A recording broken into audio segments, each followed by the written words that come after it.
it is all about sleep, which seems so fitting right now, not just given the time of day and given how many sessions we've gone through today, but also given where we are at in terms of the great exhaustion and the great burnout that I know that many women are experiencing at the moment. So to help us have a look at this topic and to hopefully get some tips as well, I am very happy to introduce Dr. Carmel Harrington.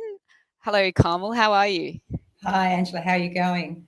Good, thank you. So Carmel is an internationally recognised sleep expert who's been working in this space for almost 20 years. She has a PhD in sleep medicine from the University of Sydney and is the managing director of Sleep for Health. She's also an honorary research fellow at the Children's Hospital, Westmead, and the founding member of the Sleep Health Foundation and the Australasian Sleep Association. That everything's about sleep. That's incredible. And sleep is such, a key part of this entire conversation. And we were particularly keen to bring it into this session as well, because, even following what we just heard from Cassandra, when we talk about stress and distress, and obviously distress can lead to poorer sleep outcomes and not being able to sleep, and anxiety.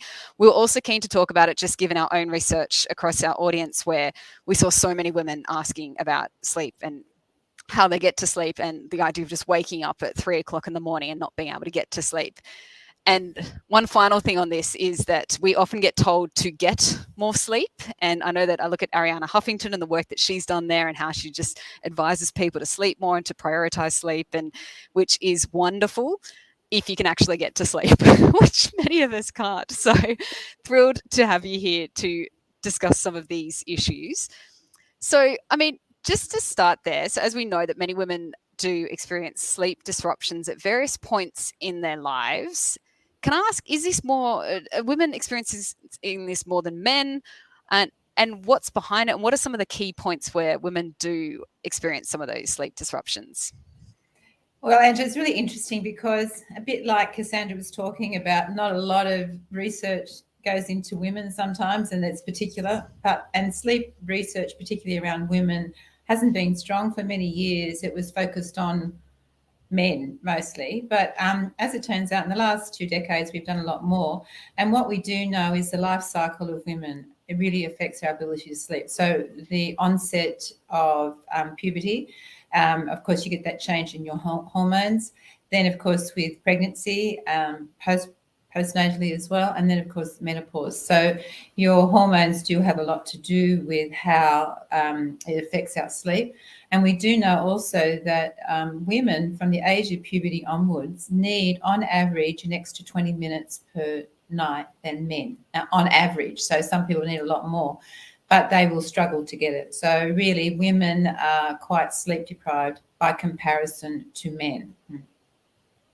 Have you, and this again came up on our own research, and I don't know if there's been any sort of more official research or if you've looked at this, but in terms of sleep disturbances actually during the pandemic, we found that women were reporting, particularly those in lockdown, of just being awake for hours in the middle of the night, not necessarily because of stress or anything, just the whole just feeling that sense of not belonging or not knowing what was going on or not having any kind of sense of normal.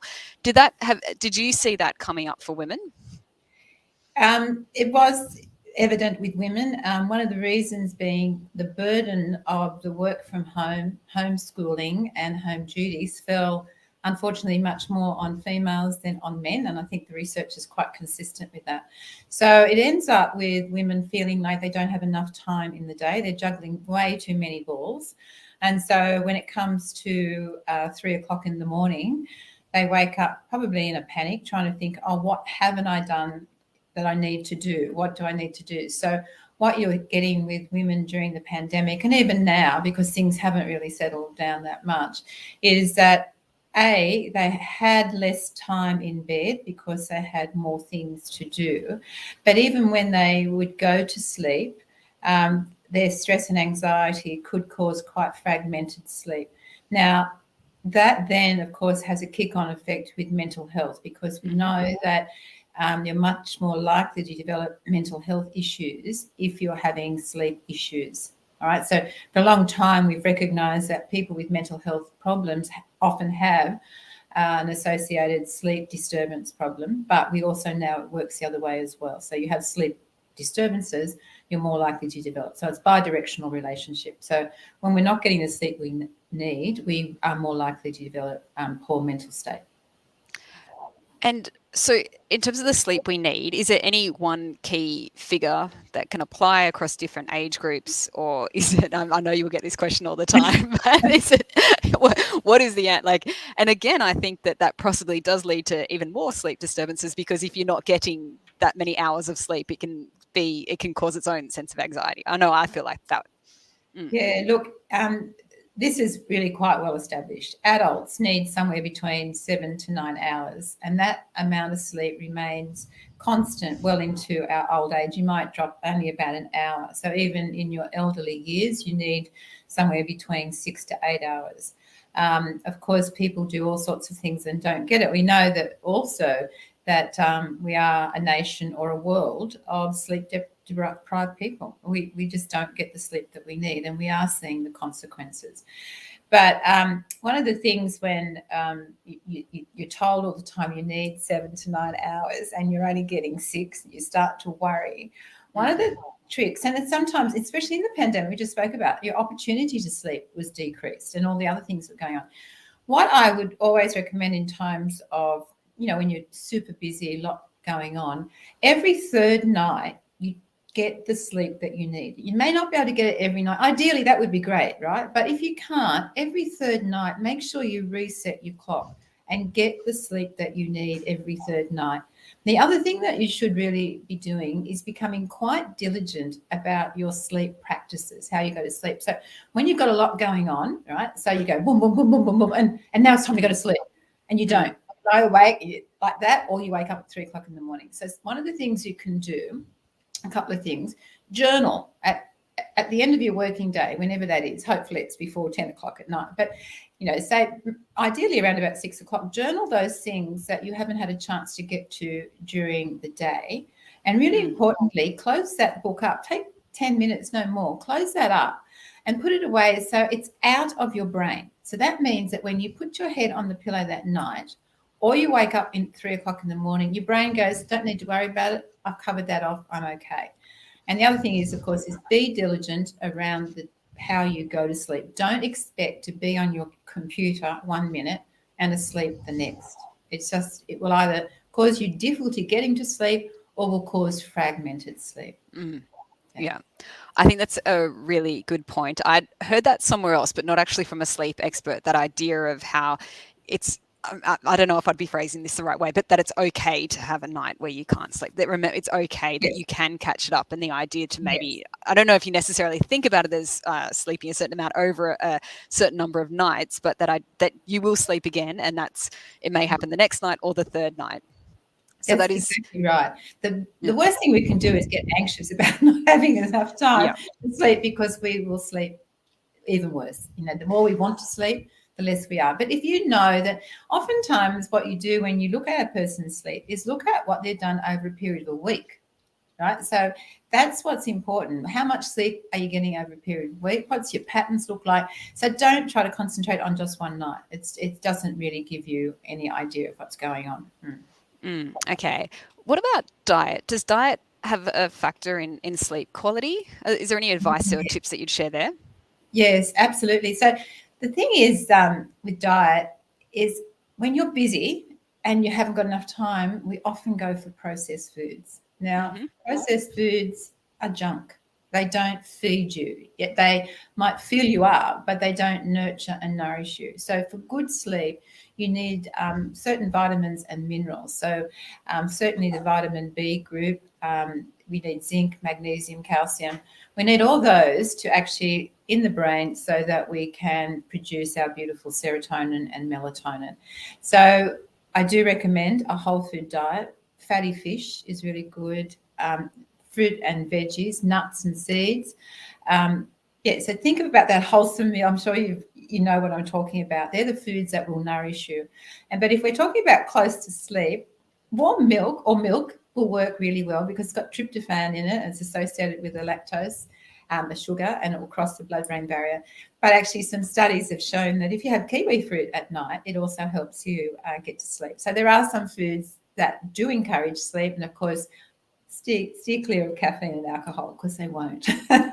Yeah, I'll go for the kiwi fruit instead. That's right. Who Yeah. knew? Yeah. So, I mean, on that, are there any other tips that kind of go? I mean, as somebody who has struggled with sleep for many decades, I'd probably say, um, and I know other people as well, we get very sick of hearing the same things. Yeah. This idea of like the lavender under your pillow and the, you know, make sure you have the lights all out for a certain period before you go to bed and not to use your screens and things like that. Are there any things in that sleep hygiene checklist that are a little bit less known that could be added to the checklist that you think would really help? Look, I think it is a little bit like the old, going on over and over the same ground. Bedroom environment is really quite important, actually. So a lot of people don't give much credence to the pillow that they're sleeping on or the bed. So sometimes the mattress can be 10, 15 years old and it's lost the support. And so you're actually moving a lot to keep yourself comfortable. You're arousing throughout the night. So bedding is always important. The temperature that you sleep at is also important, because when we go into our dream sleep, you are paralyzed. You lose the muscle tone. So you can't shiver or sweat to change your to warm yourself up. So often people will recognise that they might be kicking the bedclothes off at 4 o'clock in the morning or bringing a blanket up. So because that's when we dream a lot, at 4 o'clock in the morning. So the temperature that we sleep at in the room is really quite important. So if on a hot night, you'll need to have breathable fabrics. You try to keep the temperature as low as possible. So those are a bit like the old-fashioned type things. But, lavender aromatherapy can be very effective in developing a sleep ritual. Now, we're all like Pavlov's dogs. We get conditioned very easily. So if you do begin a ritual for sleep, 1 hour before bedtime, you switch the TV off, you switch off technology. So immediately you're telling the brain, time to quieten down. And now I'm switching from my daytime busyness to my nighttime nurturing and sleep. And at that time, dim the lights in the room that you're in, but maybe light a candle, because that's a very powerful message to the brain to start to produce serotonin, which is why we feel relaxed when we see lit candles. And I do recommend for busy people at that time, like a warm to hot shower, but a restorative yoga poses are really good, or a nice breathing. So what we're trying to do in this, and sometimes telling people the reason or the rationale for why we're doing something actually helps. So during the daytime, we're dominated by the sympathetic nervous activity. Okay, so that actually allows ourselves to respond very effectively to our external challenges. At night, what we want to do is have the parasympathetic system working. And so by breathing deeply and slowly, or doing restorative yoga poses, we're actually stimulating that parasympathetic nervous system. And so that then quietens or brings down your heart rate and your breathing rate. So you're telling the body, and most importantly your brain, it's safe to go into this nurturing and nourishing phase, and you're sort of bringing down the busyness of the day. And there is a very clever little bit of breathing that I recommend. It's the hummingbird breath, or it's Brahmi breath. And have you heard of that, Angela? No, I haven't, but it's one of those, to give the name so we can go and Google it afterwards. That's but right. yes. Yeah. No, what you do basically is just put your fingers over your ears there, and you breathe in deeply, but not excessively, and then hum out. And you hum out. And you do that 4 or 5 times, and you just go right down. Yeah. So that can really help. And counting to 5 seconds or so. No, how long would the process be, or just until you've? You can if you want to, because then when we do a breathing with counting, we're making it very mindful, because we've got the counting. But this is just humming out till the end. And when you hummed out, then you take another breath in and you hum out slowly again. Okay. One final question I wanted to ask, which obviously impacts a lot of women who are often getting up to go to work the next morning as well, but the idea of broken sleep. So whether or not it's you waking up, or it's a child waking up, or multiple children waking up. I know in my case, I can be woken up to 6 times a night due to having multiple children issues coming up. And it doesn't necessarily make me feel exhausted the next morning. So I'm not sure if it's affecting the quality of my sleep or not. But what could you say about that experience? It can contribute to anxiety the next day when I think, did I get enough sleep because this, and this happened last night? I think it's best when you've done the best to get the sleep that you need, and you've had a few disturbances because the children getting up, wanting a glass of water, being sick or whatever, you become very effective at falling back to sleep quite quickly, and your sleep does become quite efficient. So by and large, I wouldn't worry about it too much. This time will pass. Yeah, so it's all training. Yeah. It is. Yeah. So, and if you're feeling really quite dreary in the afternoon, and if you're at work, not at home, and you can sneak off for a 20-minute power nap, I highly recommend that. So a power nap, not more than 20 minutes though, because any more than 20 minutes, we risk going into deep sleep. So 20 minutes is very effective at decreasing our levels of adenosine in the brain, and that makes the brain feel wide awake.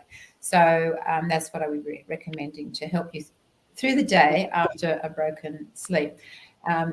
And is that something that you would do personally? Do you do that every day? Yeah. Not every day, but I certainly recognise if I've got a lot going on and I'm trying to cram too much into my head, I do know that if I, about this time actually, I might lay down for 20 minutes. Sometimes I fall asleep and sometimes I don't, but the effect is really good and I can keep going on after that. But I just wanted to, before I leave you, I just wanted to go back to what Cassandra was saying earlier about dementia being the highest cause of death, number one cause of death in women. We know that when you don't get enough sleep, you're twice more likely to develop dementia, okay? So sleep plays a really critical role in the story of brain health long term. Now, I didn't know that until Cassandra mentioned it, that it was the leading cause of death in women. And we do know that a lot of women don't get the sleep that they require for one reason or another. And one of the things that we do when we sleep is we cleanse our brain. So when we are awake, or 24/7, we produce metabolites from our metabolism, and we have to get rid of those from the brain. We get rid of them from the body by our lymphatic system.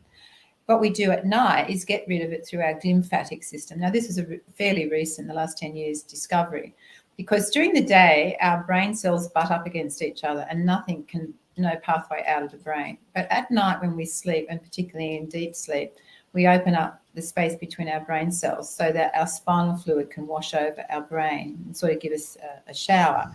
And it gets rid of those metabolites I was talking about, and particularly it gets rid of amyloid beta peptide, which is that sticky peptide that can form plaques, it does form plaques, and is implicated in the Alzheimer's process. Now, these form many years prior to the overt presentation of dementia. So it's really worthwhile thinking about how you are sleeping. And I know life can be difficult at times, but just keep in mind that trying to get what you need every third night is not a bad way to view it. All right. Yeah, it's a great way to think about it. And we need some more research in dementia in women in Australia and across the world, I think. So it is fascinating. So thank you so much for joining me and sharing your tips and your wisdom. I think I'll let you go and have that nap right now if you can get it. I'll do that. Thank you, Carmel. All right, thanks so much, Angela. And congratulations on a great conference. Really We're right at the end now, so thank you. All right, thanks so much.